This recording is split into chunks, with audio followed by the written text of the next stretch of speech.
నెలకి 50,000 నుండి 60,000 ఆదాయం రన్ టైలర్ యాప్లో ఆర్డర్ కంప్లీట్ చేసి పేమెంట్ పొందండి. ఇల్లు అమ్మేసి దీంట్లో ఉంటున్నారు. ఇప్పుడు ఎప్పుడైనా ఆ ప్లేస్కి వెళ్తున్నప్పుడు ఆ కార్ మా ఇంటి ముందు నుంచి వెళ్తున్నప్పుడు మీ ఫీలింగ్ ఎలా ఉంటుంది? ఏముండదండి ఫీలింగ్, ఏముండదు, ఇల్లే కదండి. ఆ ఫీలింగ్ ఏదో అమ్మటం గొప్ప విషయం కాదు. నేను అనేది ఇది మెటీరియలిస్టిక్ అండి. ఇప్పుడు మెటీరియలిస్టిక్ థింగ్స్, అందుకనే ఇప్పుడు నా థింకింగ్ వేరండి. ఇప్పుడు డబ్బు అనేది ఒక రేంజ్ వరకే డబ్బుకి రెస్పెక్ట్ ఇవ్వాలి. ఒక రేంజ్ వరకు డబ్బులు సంపాదిస్తాం, ఆ తర్వాత డబ్బులు మనం సంపాదించేస్తాం, బానిస అయిపోతాం. అది పెద్ద అడిక్షన్ అండి. దాని అంత పెద్ద జబ్బు ఇంకోటి లేదు. సిగరెట్లు, మందు, గ్యాంబ్లింగ్ కాదు. డబ్బు పిచ్చి అనేది ఒక పెద్ద జబ్బు. ఇప్పుడు అది గనక ఆ గ్రిప్లోకి వెళ్తే మనుషులు కనపడరు, హార్ట్లు కనపడవు, ఏవి కనపడవు. మర్డర్ చేసినా డబ్బులు సంపాదించాలి, బ్రదర్ చచ్చిపోతే ఆస్తి వస్తుంది మనకి సగం, ఫాదర్ చచ్చిపోయి ఎప్పుడు చేస్తాడా, డబ్బులు ఇస్తాడు, ఈ ఆలోచనలు కదా ఉండేది ఫైనలీ. అండ్ డబ్బుకు కూడా ఒక లిమిట్ ఉంటుందండి. మీరు క్లియర్గా ఆలోచిస్తే ఎంతమంది వేల కోట్లు పెట్టుకుని ఏం చేస్తున్నారండి లైఫ్లో? నాకు ఉందంటున్నారు, ఓకే, ఉండి ఏం చేసుకుంటున్నారు? నిద్ర లేదు కొంతమంది కాన్స్టిపేషన్, కొంతమందికి డయేరియా, రకరకాల మనుషులు. కొంతమంది వేల కోట్లు సంపాదించి జైలుకి వెళ్ళే వాళ్ళు ఉన్నారు. కొంతమంది అంటే జెన్యున్ క్రైమ్ చేశారో లేదో పక్కన పెట్టండి, కన్విక్షన్ పక్కన పెట్టండి. I'm saying what is the final. అందుకనే నేను డబ్బులు అనేది that is a part of life తప్ప శుభలగ్నంలో డైలాగ్ లైఫే కాదు, ఇది మొత్తమే డబ్బే లైఫ్ కాదు అనే దాని మీద ఈ గ్యాంబ్లింగ్ కూడా ఐ వుడ్ సే దాంట్లోంచి వచ్చిన ట్రేటేనండి. అంటే ఇది నేర్చుకోగలగాలి, ఇవ్వటమో లేకపోతే పోవటం అనేది నేర్చుకోగలిగితే బాగుంటుంది లైఫ్లో. ఇప్పుడు for example I was doing fine అండి. ఒకప్పుడు నా car land cruiser Prado. That was the best car, ఇండస్ట్రీలోనే బెస్ట్ కార్ నేను కొంది. 3-4 ఏళ్ళు ఉంది.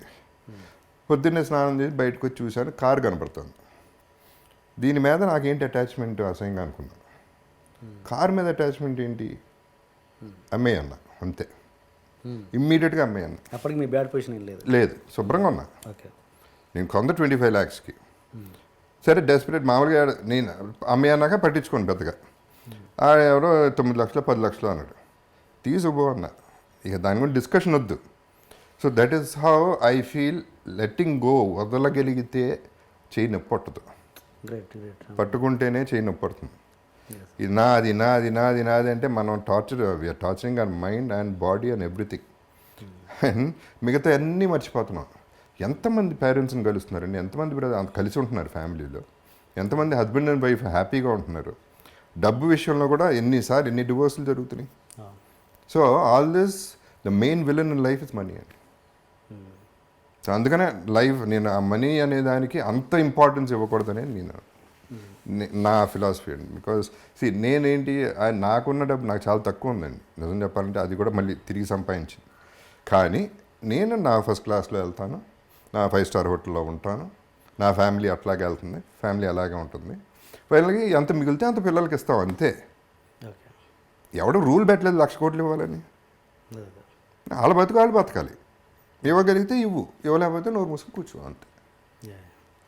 అండ్ మీ బ్యాడ్ ఫీల్ కొంత ఫ్రస్ట్రేషన్ కూడా ఉందండి దీంట్లో. బికాజ్ ఆ ఒక్క దృష్టితోనే చూస్తున్నారు జనాలు. పొద్దున్న లెగిస్తే ఎలా మోసం చేద్దాం, ఎవరిని బకరా చేద్దాం అనే పద్ధతిలో ఎంతమంది ఉన్నారు అంటే నెగిటివిటీ స్ప్రెడ్ అవుతూనే ఉంది. అందుకని I don't go for parties అండి.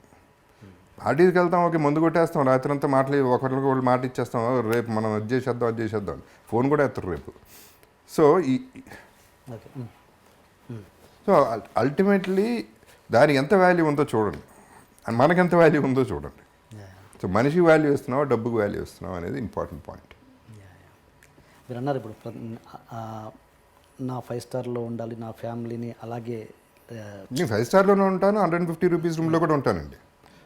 అది కూడా ఉంటా. I'm telling I can afford. అంటే నేను మీ బ్యాడ్ ఫేజ్లో కూడా అలా ఫ్యామిలీకి చూపించారా? అలా చూపించిన పరిస్థితి కూడా వచ్చిందా మీకు? వచ్చిందండి సిచ్యువేషన్. అంటే ఒకటి ఏంటంటే ఆ ఫ్యామిలీకి చాలా వరకు లాస్ట్ 1 year వరకు ఏం తెలియదు, అది నేనేం చెప్పలేదు ఎవరికి. So I had to maintain. వాళ్ళు అడిగింది ఇవ్వటం వరకు చేసాం, అంతవరకు చేసాం. అప్పు చేశాను, అది అప్పు చేశాను, 60% ఇంట్రెస్ట్ కట్టిన రోజులు కూడా ఉన్నాయి. సో అవన్నీ దట్ ఈస్ మై ప్రాబ్లం. పెళ్లి చేసుకున్నాం, పిల్లల్ని కన్నాం, వాళ్ళని చూసుకోవాలి. ఎలా చూసుకుంటాం అనేది నా ప్రాబ్లం. సో అదే అప్పు చేశాను, దానివల్ల అప్పులు పెరిగిపోయినాయి, ఇంట్రెస్ట్లు పెరిగిపోయినాయి, వాట్ ఎవర్ హ్యాపీ. అది నేను పడ్డాను, ఆ గొడవంతా నేను పడ్డాను. ఏమంటే కంపేర్ చేసుకుంటే what is my problem in life? I don't have a problem. Problem ఉందనుకుంటే ప్రాబ్లం అండి. ఫర్ ఎగ్జాంపుల్ నిన్న సంజు సినిమా చూశానండి, సంజయ్ దత్ లైఫ్ చూశాను. ఆ లైఫ్ చూసిన తర్వాత నా లైఫ్ ఎంత గొప్ప, ఎంత హ్యాపీగా ఉంది. సో రివర్స్లో ఫీల్ అయితే నోబడీ హ్యాపీ. సాటిస్ఫాక్షన్ లెవెల్ ఎక్కడ ఉంటుంది? నేను అందరికీ చెప్పేది ఒకటేనండి. ఇప్పుడు నేనున్నాను, జగపతి బాబు ఇక్కడ ఉన్నాడు, అక్కడ లేడు, ఇక్కడ ఉన్నాడు. దీని కింద ఎంతమంది ఉన్నారు? వీళ్ళందరికంటే పైన ఉన్నా కదా. అక్కడికి చూస్తా, అక్కడికి వెళ్తే బాగుంటుందని ఆలోచిస్తా, కానీ ఇక్కడ హ్యాపీగా ఉన్నా. అలా ఆలోచించగలిగితే will have much more love in the society. That is what I'm trying to say. నేను ఇంతకుముందు ఇప్పుడు ఇల్లు అమ్మేయటం అనేది అసలు నేను లేను కూడా లేను. యాక్చువల్లీ ఇల్లు అమ్మేసినాక నేను వైజాగ్లో లెజెండ్ షూటింగ్ చేస్తాను, వైఫే ఖాళీ చేశారు. సో అసలు ఇల్లు అమ్మేస్తున్నారు, బయటికి వెళ్ళిపోతున్నాం అనే ఫీలింగ్ నాకు లేనే లేదు. టు ప్రూవ్ దట్ రీసెంట్గా ఒక పర్టికులర్ విజువల్ నేను షూట్ చేసుకున్నాను వేరే దానికి. ఆ ఇంటి ముందే నేనే కావాలని తీసుకెళ్ళి కెమెరా పెట్టి గేట్ బయట నుంచుని, ఒకప్పుడు నా ఇల్లు ఇది, ఇప్పుడు ఇల్లు అదే, అడ్రస్ అదే, పేరు మారింది, అంతే జరిగింది, అంతకంటే ఏమీ జరగలేదు. ఈ ఇల్లు పోవడం వల్ల నాకేం పెద్ద నష్టం కలగలేదు, ఇంతకంటే పెద్ద ఇల్లే కట్టుకోగలను. So it is not an issue అనేది ఇంతకుముందే చెప్పాను. వాటి మీద ప్రేమ పెంచేసుకుంటే మనం ఎందుకండి ఇంకా కావాలి. ఇల్లు ఉంటే బాగుంటుంది. బ్రహ్మాండమైన ఇల్లు కట్టడం చాలా ఖర్చు పెట్టి, చాలా మంచి ఆర్కిటెక్ట్తో బ్రహ్మాండమైన ఇల్లు. అందరూ వచ్చేవారు, అందరికీ విపరీతంగా వచ్చేది, అందరికీ 300 రోజులు భోజనం పెట్టేవాడిని.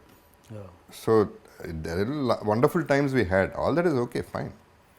బట్ సిచ్యువేషన్ అది అయితే ఏమవుతుంది ఏమంటే, ఇప్పుడు హాస్పిటల్కి వెళ్తే పేషెంట్ని చూడటానికి ఒక రూమ్కి వెళ్తే పేషెంట్ చచ్చిపోయాడు, వేరే పేషెంట్ వచ్చేసాడు, పేరు మారిపోయింది, అక్కడ మనిషే పోయాడు అక్కడ. అంత సింపుల్గా జరుగుతుంది. ఇల్లు, కారు ఇట్లాంటివన్నీ అంత సీరియస్గా తీసుకుంటే I don't think you're giving value to your life. ఉన్నాయండి, అన్ని డబ్బులు ఉంటే ఏదన్నా చేసుకోండి లైఫ్లో, ఆల్ దట్ ఈస్ ఓకే. ఆ ఇల్లు మన ఇండస్ట్రీ వాళ్ళే కొన్నారా లేదా బయట వాళ్ళు? లేదు, బయట రమేష్ గారు అని బయట. ఓకే, అంటే ఓకే, మీరు మీ స్టేట్ ఆఫ్ మైండ్ ఇలా ఉంది కాబట్టి మీరు ఇలా ఆలోచించగలుగుతున్నారు. కానీ మీ పిల్లలు, వాళ్ళకి ఎంతో కొంత ఇల్లు మీద అఫెక్షన్ ఉంటుందిగా.